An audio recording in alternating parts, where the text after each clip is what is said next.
time to talk with Dallas Cowboys owner and general manager Jerry Jones. Good morning, sir. Hey, guys. It, again, is great to be on with you and getting it all ready to take this bunch to New York, the Jets, and let's go from where we left off the other day. Now, I know we have a ton of Cowboys questions for you. I did have a league-wide question. It was interesting. Roger Goodell's in London, and he was asked about the possibility of a Super Bowl ever being in London or ever being overseas. What do you think about that concept of having a Super Bowl not in the United States? First of all, I'm for anything that promotes the growth or expands the eyeballs for the NFL. And that has been really the goal and the practice of the NFL, certainly ever since I've been involved. There's no question that having it out internationally shouldn't take away from our fan interest and eyeballs in the United States, and should add significantly around the world, outside the country. So, in general, I'm for that. I was pretty strong for years and years that it's just never going to be the same, my town against your town, relative to our football. It just can't be transferred to Europe and other countries. And so, but I've changed that. And I've seen how you can take the ethos of our game and the theory behind the game, and it calls on you to do unnatural things relative to physically, and it calls you to play in a certain way that other sports don't require. I think that carries over to the concept of the game, and I think that's catching on and is very popular outside the United States. So I'm all for it. Well, Jerry, I was all against it until you just sold me on it. Well, you think we'll ever be able to have one on the moon? Well, let's don't go that far, but I will tell you what I would say for you. Good that you've changed your mind. I can tell you it helps if you'll learn to change your mind and not be embarrassed about it. I've had to do it a lot, and the more I've done it, the more successful I've been. So the other adage there is be around smart people. There you go. Now, we were having this discussion, perhaps a debate yesterday on the show. Can you walk us through what you think are some of the reasons for fans to be excited about this Cowboys team thus far this season and going forward? I can. I think we're a fighting bunch. I think we will hang in there and fight it out. I think we can have some adversity early, and we've shown that we can come back and get our composure, so to speak, and take the fight to them. That's it's one of the real attributes of the game, is to literally start slow and end up with a much higher degree of intensity. Coaches, Brian's doing a great job of establishing that with the team, and I'm seeing it. I saw our defense play better at the end of the game last week than it did at the first of the game. You could say, well, it didn't have far to go the way they were playing, but that'd be trite. We got better in the game, adjustments in the game, players adjusting, players taking better angles. All of that's going on, so I think that's very encouraging. You can't help but point your finger at the play of Dak Prescott. I think it's one of the top quarterback plays that his level of playing is. I don't think he's ever played any better than he's playing now, and he makes that after he gets up to that line, he makes those calls, pointing out where vulnerabilities can be, and makes the adjustments. Those are unbelievably a part of what his skill is. So all of that's good, and I think we've got help on the way. I know we've got help on the way. We've got some highly talented football players that are going to be out here as we get on into these next few weeks that will really help us out on both sides of the ball. I'd definitely be inclined to agree with you about the play of Dak Prescott. Going back, a little while in your ownership of the Dallas Cowboys, one of the things with Tony Romo is he played some of the best football of his career, unfortunately, at a time when the defense really struggled. I know you saw the defense get better at the end of the last game, but do you ever think about, or are you ever concerned about, that it could be the defense that could make all of the good that Dak's doing not relevant? Well, it's overused, but it's complementary, and that's easy to do. Any side of the ball, including the special teams, can mitigate great plays on another phase of the game. That's the challenge. That's where it is, balance, and has to do with time of possession, turnovers, you name it. You gotta, as Bill Parcells used to say, in a struggle, make sure everybody gets tired at the same time. If you're the one that's tired and they're not, you've got a problem. Well, the point is that I think we can look to a balanced. I'm confident in being around Brian operating as head coach that he practices that theory. I like the way he calls the plays for balance. I like the way he tries to wear the team down, opposing team down, the defense. For instance, that Chicago game is a shocker. I still don't know how that happened relative to we had them worn down real good in the first half, and we let them get up. So bottom line is I like what we're doing. For fact, we have some outstanding young players that weren't with us early, especially over on defense. That will help us as we go forward here, and they'll be on the field. And then offensively, we're in a rash of injuries right now, but such as the Lamb injury, but we can look forward to them getting better. So I see us getting better, and I know we're learning the schemes, for instance, on defense with Flus and his philosophy. I know learning what to do is real important. We have made changes over there, and so it's important to not only learn them, like if you were taking a test, but it's how to be able to practice in the nuances of how fast to get there and how not to get there too quick. There's those kinds of things other than knowing exactly what to do. Bottom line is I think we're getting better. Jerry, I'm glad you're talking about that balance because Kevin and I have been talking about the balance that this offense has had a lot since the season started. What were you expecting from Javvante Williams when you signed him, and has he shown you more than you expected? Well, if you looked at him his first year or two at Denver, that would set your expectations pretty high. He was impressive, and you're seeing that. That's exactly what you're seeing. And he's an outstanding teammate. He's an outstanding player in that running back group.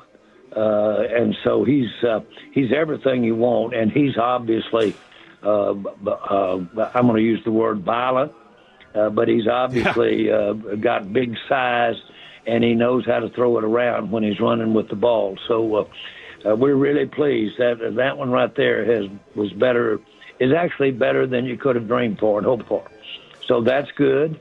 We're going to be more than likely seeing Blue this weekend. That's not for sure, but we could. And he's got that speed, and he's had a lot of evolving to do. He had it when he was at Texas, and he's also had it here in the pros of just being professional about the approach to things. And he's doing that, and he could add a real dimension that is exceptional with him, and that speed, burst. Yeah, and I think we're really excited about the potential of being able to see that. Real quick on Javvante, did y'all ever have any conversations with Sean Payton about the player himself? Well, we just to kind of like ask, see. Well, he was a free agent. And, of course, we have a part of the process, and Sean's friendly with us, and we're friendly with him. A part of the process is that evaluation, and it would be abnormal if you hadn't talked to their former coaches. Gotcha. You know, Wanye Thomas, it looks like he's going to get more playing time this week. Obviously, he played a lot last week. His brother is on the Jets, and whether it was with your sister growing up or your kids, what happens with a sibling rivalry in a competitive environment? There's nothing like it. I have a sister that's a couple of years younger than me today, and we still play around with each other verbally and just really, I call her Snookums. And that's the nickname I've been calling her since I can remember. And we've had a great life together. She's wonderful, apple of my eye. And every time I look at her, I think of our parents. And so, boy, siblings can be beautiful. And they, like your mother, can say things to you that nobody else can. I was getting on a private plane with our entire family years ago, and there were maybe 15 of us getting on. And I was saying sternly as the taskmaster, I want everybody to be in charge individually of your bag. Whatever you do, I'm not going to have any mercy if we get there and somebody's left bags back here in Dallas. And so, boy, we all get on. We fly about 3 hours away and get off. There was one bag missing, mine. Mine. Well, my sister, everybody, I was so mad I couldn't see, left it all the way back in Dallas, and we were riding along in this van. She was up in the front. Everybody just quiet because they knew I was about to pop. I was so mad at having left my bag, and knew how hard it was to get it back to meet up with us. Well, finally up front, she started quoting me of my lecture to everybody before we took off, and of course, I almost caused a wreck trying to get to her to pinch her or something.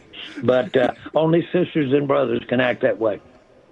That is fantastic. I love that story so much. Now, I know going into the Jets game, the easy thing to say is like you have to win every game. Every game matters in the NFL. When you look at the schedule for this team in October, how important is it that the Cowboys take advantage of a theoretically weaker slate of opponents if y'all are going to get to where you want to be? Well, every game, this past weekend, this tie, as much as we can look at the negative of the tie, we can look at the positive of it too. It's a big difference in losing it and tying it on the very thing you're talking about, and that's that record. And it looks a long way away at this juncture of the season when you've only played 4 games. But, boy, when you get down there at the end, every fraction, every game, every half game makes a difference, and that is the case here. Of course, we're playing them there in the Meadowlands, and that's a tough thing. They've got some really voracious fans up there that like to have fun with us. So we've got our hands full, and of course we're playing walked wounded. In the NFL, it's not the thing to do to talk about you're a little short-handed with your injury. So we're not going to talk about that. But the facts are that a lot of people are going to get an opportunity to play Sunday that we hadn't planned on. So are you saying I should not ask your concern level with potentially 4 of your 5 offensive line starters missing this weekend? Listen, there's the old adage, but boy, it's hollow sounding sometimes. Next man up. That can be an empty room, boy. Jerry, Shotty was on this morning with Sean and RJ and Bobby, and they were having a great conversation. And the more we hear from this guy, the more we love him as the coach. What do you think you've learned about Shotty that you didn't know before this season started? Well, what you're seeing is an amplification of what we did know about him, and that is his in-depth knowledge of the NFL and football, his philosophy that all coaches develop as a composite of their experiences. Well, he's had those 30 years of experiences at a very young age, and here he is, barely 50, and has all of that experience, yet never has been the head coach. Well, boy, that gives you a level of energy, or that gives you a level of wanting to show them that you can't buy. And, of course, you're seeing his maybe best skill, and that is people skills. And not take anything away from his technical knowledge of how to coach. But he will do just what you'd expect. He'll wear them out in spending time and work. He's there all the time. And that's what you get by virtue of having done it before in this age. And so I'm excited about what he's bringing to the team. And he's got this team right now playing, in my mind, on all its cylinders. You know, and Shoddy is another big proponent of the next man up theory. I know Jalen Tolbert already had a spot and played plenty for this team, but what have you thought about his performance in the absence of CeeDee Lamb? Because that's another person that you've expected or you need to step up. Yeah. This is when it can happen for him. I remember when we drafted him, we thought he was one that we could have drafted it a round earlier. And I think it's third round on him.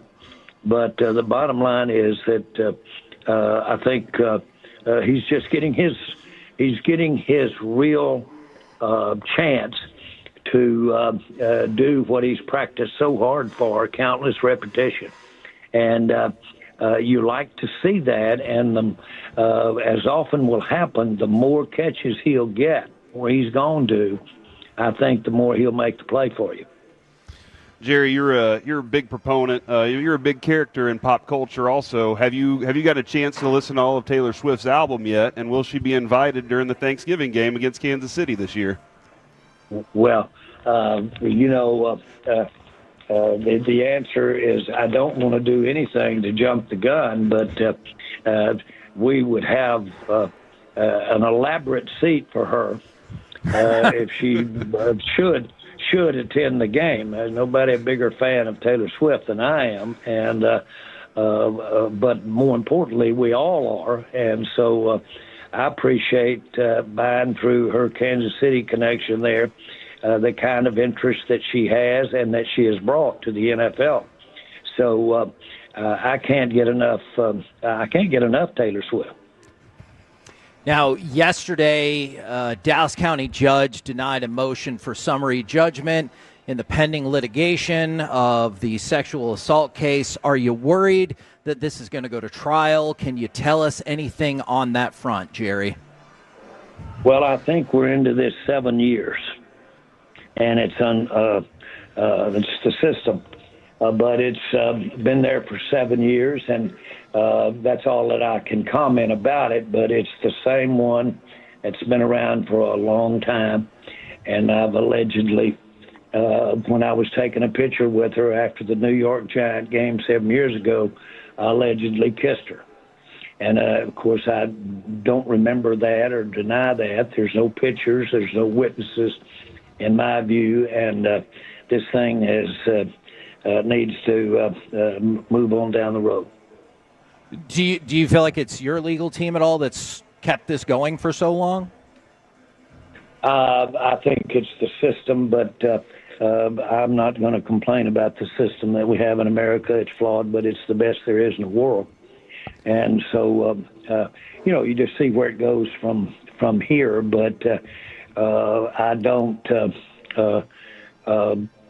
She's actually had is the godmother or a relationship with. That's how she got invited to the party after the game against the Giants, and so she was there along with several hundred other people, and it just is a case of trying to, in my mind, get money that you don't deserve. Well, we appreciate the time as always, and good luck in New York. Great, guys. Let's have a big game, boy.